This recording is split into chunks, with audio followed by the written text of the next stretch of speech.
రంగం సిద్ధం చేసింది. మిత్రులారా, ఇక ఈ విషయానికి వస్తే ముఖ్యమంత్రి గారి చొరవ చాలా గొప్పదనే చెప్పాలి.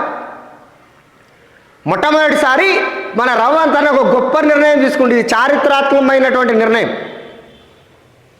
చారిత్రాత్మకమైనటువంటి నిర్ణయం. ఎందుకనంటే పేద బడుగు బలహీన వర్గాలు మధ్యతరగతి పిల్లలు ఇవాళ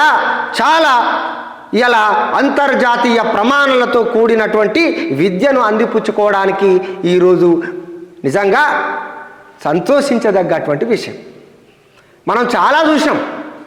భారతదేశ చరిత్రలో అనేకమైనటువంటి ప్రైవేటు విద్యా సంస్థలు, కార్పొరేట్ విద్యా సంస్థలు అనేకమున్నాయి. అత్యాధునిక హంగులతో, మౌలిక సదుపాయాలతో, టెక్నాలజీతో, డిజిటల్ క్లాసులతో మనం చూస్తున్నటువంటి సందర్భం.